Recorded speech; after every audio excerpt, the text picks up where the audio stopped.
เบื่อเด้ดวงใจขอลำดุกลำเนี่ยแต่ว่าเอาฟังน้องฟังลุงแน่จอย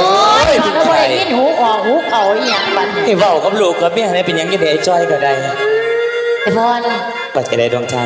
เป็นจังได๋พากันปรึกษาอีหยังกันจังนี้คือได้ยินเบาปุ๊บๆอยู่ว่าอีพอ เกิดจังซี่ดวงใจเอ้ย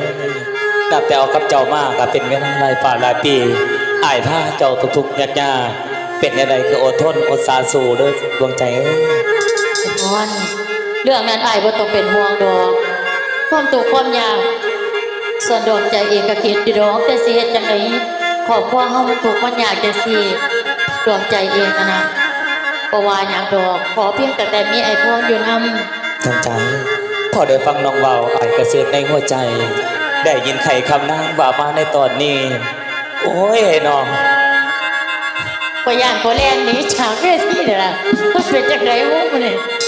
หักขอเบี้ย ฟังดวงใจไข่สิไข่คำตะแลงเอ่ยเผยว่าจาต่ออ้ายอ้ายสื่นบโนสนะเดี๋ยวใดก็อดส้นสู่เด้อจังสิดอกพอมื้อนี้ จะได้พร คน ใส่ ใส่สิเข้าหัวของสวนมีหยังพอก็อยู่บ้านนี่แหละอยู่น้ำลูกเต่าทุกข์ยากปากหมองก็เฮ็ดจังได๋ ถึงสิจุกยากปานใดพ่อก็บ่ว่าลูกหลาขอแต่เฮาขยันทำมาหากินมิตรว่าให้พวกลูกพวกเต้าอันเตรียมไปหัวไปสวน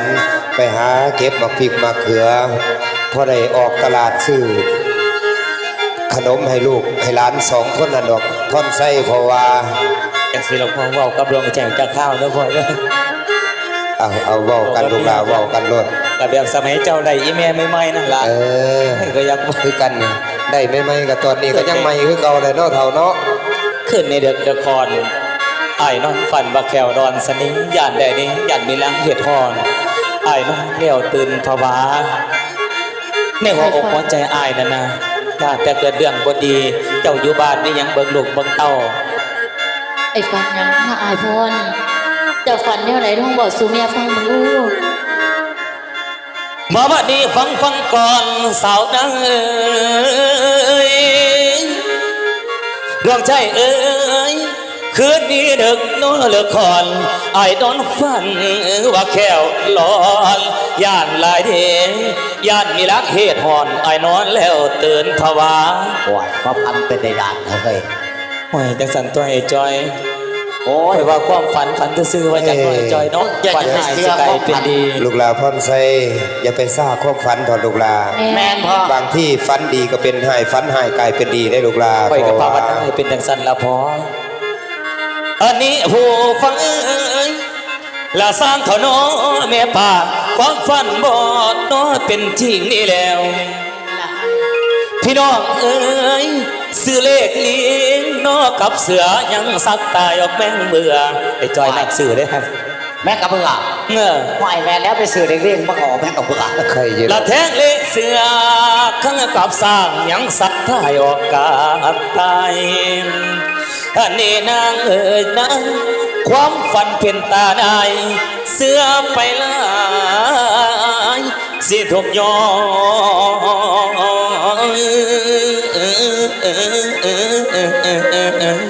ความฝันคนอย่าเสือมันหนานวลเวนัวเวนาโอ้โอ้โอ้โอ้โอ้โอ้โอ้โอ้โอ้โอ้โอ้โอ้โอ้นางคือจังสันดอกพอจอย พรใส่ ดีปานใด พ่อว่าบักจอยพี่น่าสิเป็นคนฝันหายสังเกตเบิ่งเมียมัน พอมันแมนพอมันแต่ความพันนี่พอเป็นตาผังเสือตั้งแต่กดอยู่คนกันนิ้งเข่าใส่ดังยัดเสือความพัน แมนบ่จอย แม่น ท่านในใจบอกจังสันพอนใส่กันในใจดวงใจสว่างจังใด ไอ้พรเรื่องความฝันของอายนั่นนะฟังไปฟังมามันก็เป็นตะคิดอยู่ดอกเพราะว่าอีหยังมันสิฝันคือกันคักแท้เมื่อคืนนี่น้องฝันคือกันแบบอายฝันว่าไฟไหม้บ้านเด้เฮือนเฮาเป็นกี่เท่าอายเอ้ยจักเสียจังไดตื่นขึ้นมายามเช้ามาแล้วพอแม่นฝันน้องเองน่ะ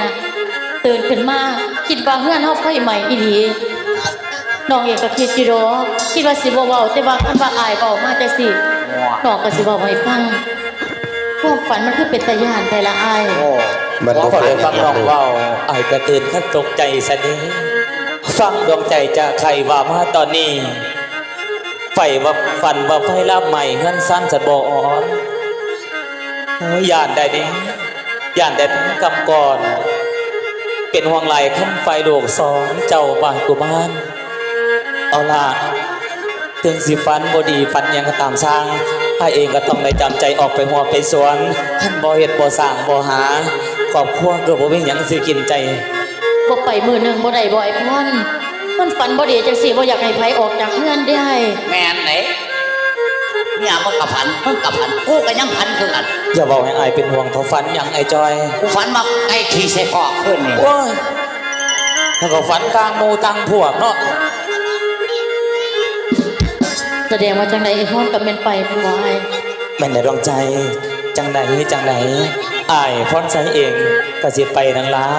ท่านบ่ไปสิเอาจังได้เลี้ยงปากเลี้ยงทองโลกเต้าให้ไงแก่กล้าหน้าบานขึ้นมานี่แห่งไงกว่าแม่มันอีกสักเถลิไปเด้อกินหลาย ท่านว่า ให้แน่ อาย ตาบัก ไป น้อย ท่านว่าอายไปในหัวในสวนไปเจ้าระวังเนื้อระวังตัวแล้วอายเด้อความฝันนี้น้องก็เป็นจักรยานอยู่ดอกแต่ว่าเสียจังไดล่ะครอบครัวเฮามันพอสำเนีน้อยเนาะคันบ่ไปหาก็บ่ได้กินคือจะว่านั่นล่ะ เอาจังสิสาดวงใจเอ้ยอ้ายว่าเจ้าเขาไปเตรียมเอาของกินของยามเตรียมให้อ้ายกับไอ้จอยนี่ออกมาหัวมาสวนเนาะไปพาลูกพาเต้าเข้าไปซะ ท่านว่าจะสิให้อายนั่นน่ะถ้าน้องอยู่นี่น้องสิไปเอาห่อข้าวเกี๊ยวไว้ให้แล้วล่ะแต่บ่ได้ถือมาดอกล่ะไปเจ้าไปเอาน้ำเนาะลูกเนาะแม่สิเอาห่อข้าวให้พ่อเจ้า แม่ เป็นจั ท่าง น สั ว่าน จั นะ ง ลูก สัน หลาน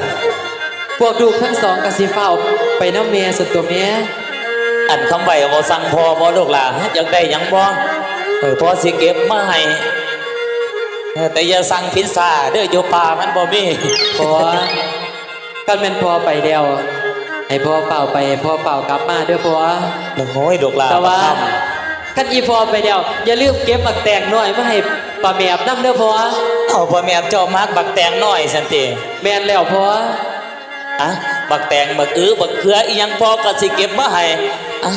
เข้าไปเตรียมของกินของอยากซอยแม่จุไป โดยพ่ พ อ อสิไปเอาของกินของอยาก พวก นำ ลูกสีฟ้าวไปเด้อพ่อ ไปลาไป เฮ้ยบักนี่ไอ้จอย แตงน้อยเอายังเอาน้ำพ่อใหญ่จ้อยก็ได้ดอกบักแตงน้อย หลานเจ้าใหญ่เธอเด้อเธอเด้อใหญ่กูพอ ทำเดี๋ยวนี้ ไปจะได้พ่อนไส้ ให้ไปสวน มีแต่ว่าพ่อนไส้ครับบักจอยเฝ้าพากันไปเด้อเก็บหมากใหม่หมากตอกมาบืนเสาก็ได้ลงตลาดตะลีเสเดก็ได้หาซื้อของขนมข้าวต้มมาฝากหลานเอาเฝ้าพากันไปเด้อลูกห ว่า ลาน นี่พอ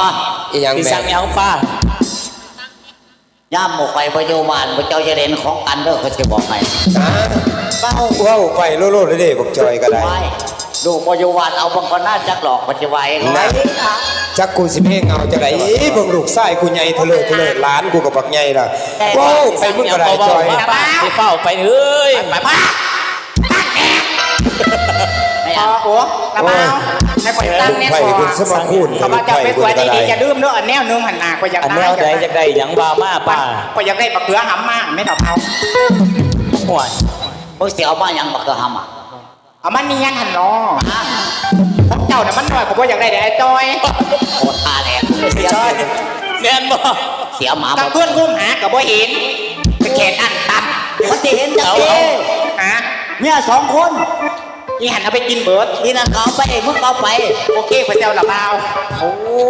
โอ้ยจะเอาไว้จังไดเนาะพากันเลยอันนี้เดี๋ยวมาให้ดอกป้า บ่เลือกของกูของยาอีนี่ก็ได้แม่ เอา เอ้ ไป ย ก่อนเด้อไปไอ้จอยไป มึงก็จะเป็นโทษเป็นโทษเนาะแม่เนาะ ไปก็ได้ไปแล้ว โอเคเอาไปเอาไปแบบบนวันบักพี่น้องปากว่าไม่ด้วยใจรักเด้อบอกไปเนาะ โอ้ยไห้ตะปูไห้บะพวกไห้กับเมื่อสามบ้องวันนี้ เอาลูกมาเนี่ยเสิร์ฟด้านหน้าเวทีเนาะแล้วตัดใจลึกเขาละอายครั้งปากบอกว่าสั่งได้ใจรักว่าเป็นห่วง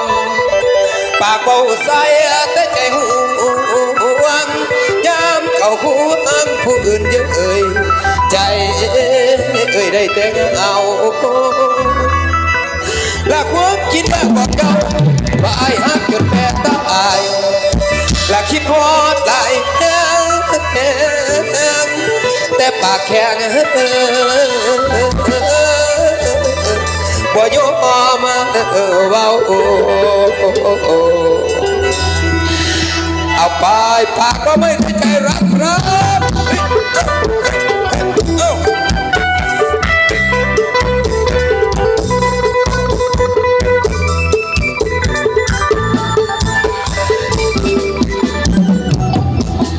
ปากทำไม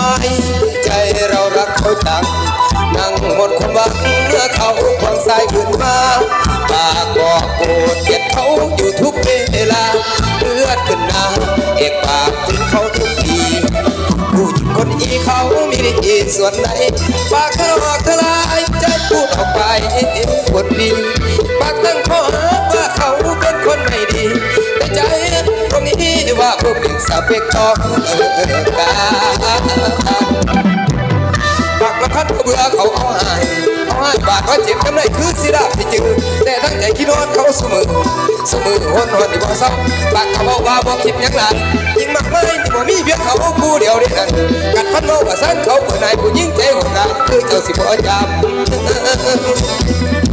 แต่ใจเจ้ากำฝืนการกระทำไม่ตกปากทนใจก็ลำบากคิดมาว่าอยากดึงเขาปากปากอยากวนหาน้ำตาเรากำลังความจริงให้เราว่าเขามาแค่ไหนปากแข็งทำไมเมื่อใจจากเขาบอกขาดพูดไปมากบ้างสั้นๆน้ำตาไหลเขาคงใส่เงินกระเกียดให้เขาเป็นขึ้นเป็นไปมันอดนึกห่วงไม่ไหวอาการทางใจแสนทรมาน